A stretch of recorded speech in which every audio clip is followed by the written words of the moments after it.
Can the Broncos start the season hot with a win against the Titans? This is your Denver Sports Daily for September 5th. The biggest stories, the latest news. It's Denver Sports Daily. The NFL season began yesterday with the Eagles beating the Dallas Cowboys, but the real NFL season for us out here in Denver starts on Sunday as the Broncos take the field for the first time of the 2025-26 season against the Tennessee Titans. I cannot be more excited for this game.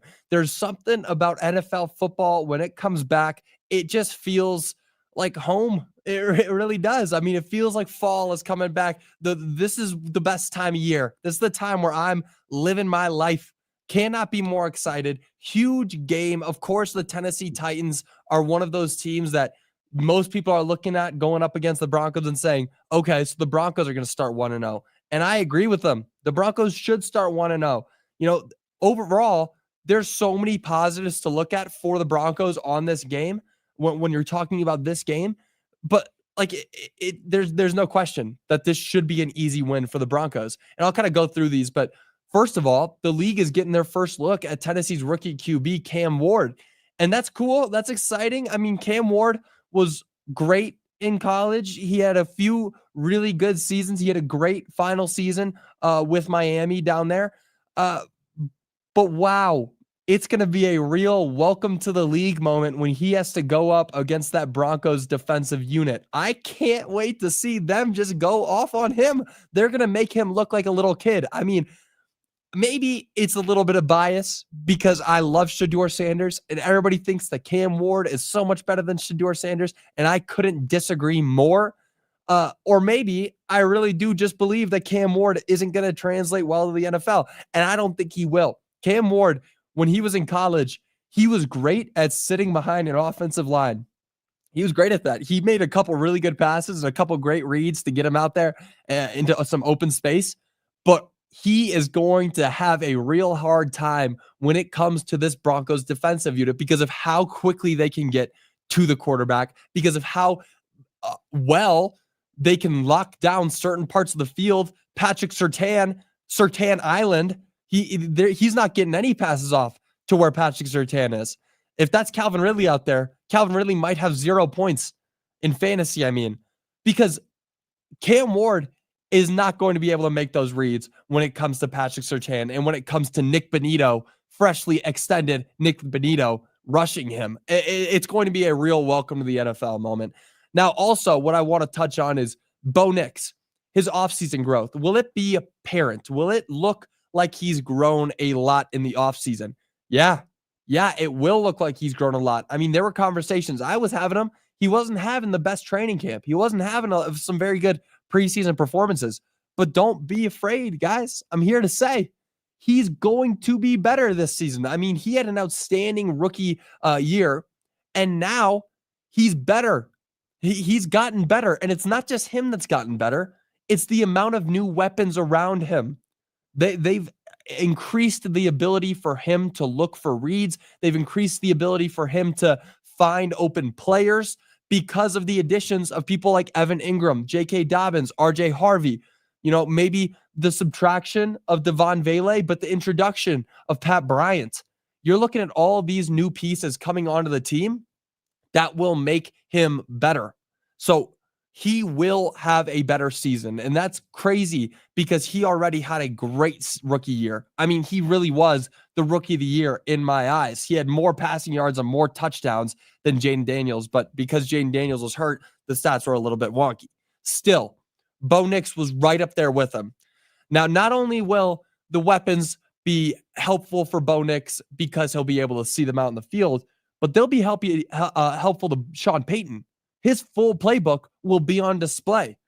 I expect you see some crazy plays that we did not see last year in game one because Sean Payton, and if I think to know anything about Sean Payton, I could be wrong, but if I think I know anything about him, he's the type of guy that's going to want to go out there in game one and show the league what the new look Broncos look like and call out some crazy plays that end up putting the Broncos up by a couple scores. I really am excited to see what Sean Payton does with this team this year. Last year, the lack of the weapons, a rookie QB, it led to a limited playbook.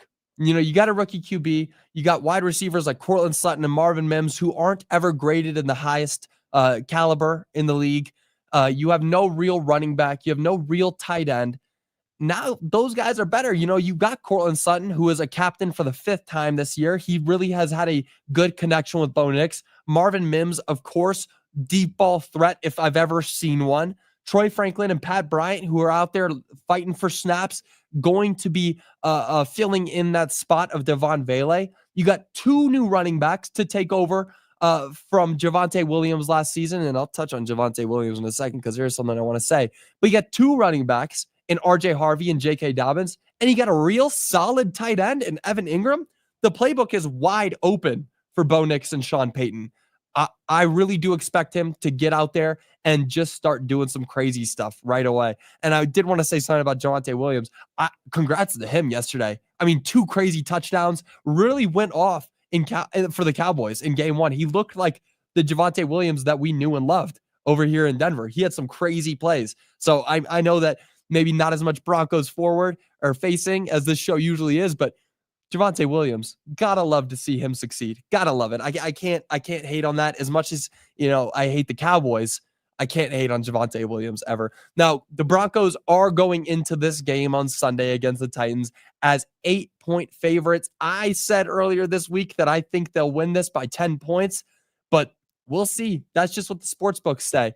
And kickoff is at 2:05 p.m. Mountain Time. I can't wait. I was literally having trouble falling asleep last night, just getting excited for this weekend. I can't imagine I'll be able to get any sleep on Saturday night because we are waking up. We got football all morning. And then at 2:05 p.m., we have the Broncos back on our TVs. Rejoice, everybody. The day is finally here. Now, moving on, the CU Buffs look to bounce back from last week's loss as they take on Delaware tomorrow. Now, CU is back at Folsom Field tomorrow looking to remedy their loss against Georgia Tech with a win against Delaware, which they should be able to do. The Delaware Blue Hens are a newly introduced FBS school, but don't get it twisted. They were a very solid FCS program. Now, of course, the main storyline around this game, it's everything you've been hearing on air, everything you've been hearing when you're looking at Buffs videos online, Julian Lewis. Julian Lewis was announced as a player in this game. Coach Prime took the podium and said that we will get to see Juju out there in this game tomorrow. Now, we'll get to see a dual QB look between Caden Salter, who is still the starter for this game, and then Julian Lewis, who will come in later throughout the game.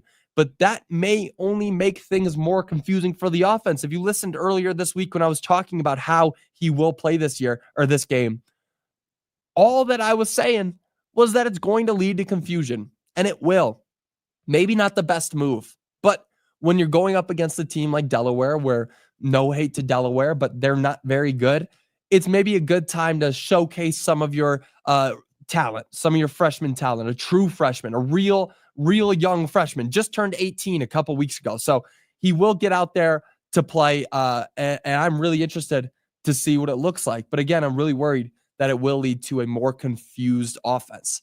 Now, what I'm mostly looking forward to is the use of the run game, specifically Micah Welch. The Buffs went away from him last week, even though he was averaging nearly 6 yards per carry. It was strange that he wasn't there. I mean, he wasn't playing late in the game. He wasn't getting the touches that he got earlier in the game. He should have been. He was chewing up yards easily, making it look like child's play, and I expect them to really stick with that this week. Now, the Buffs are heading into this game as a massive 24-point favorite, and kickoff will be tomorrow at 1:30 p.m. Mountain Time. Definitely a good weekend for Denver sports. We have CU playing football, and we have the Broncos playing football. What more could you ask for? I do want to read some of your comments. Let's see.